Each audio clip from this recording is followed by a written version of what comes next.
Обьячевский молокозавод, который когда-то был призван составить альтернативу кировской молочке, закрылся из-за дефицита горячей воды.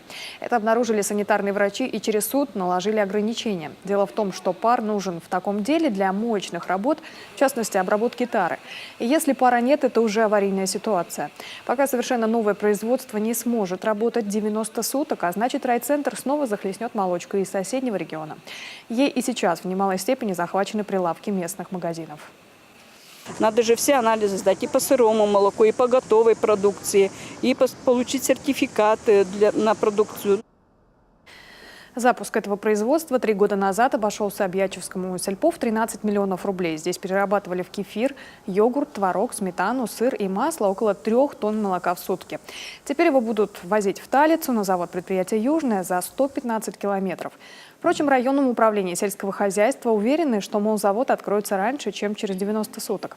Недостающее оборудование, в том числе для работ по дезинфекции, уже закуплено и устанавливается. В помещениях успели уже даже провести ремонт.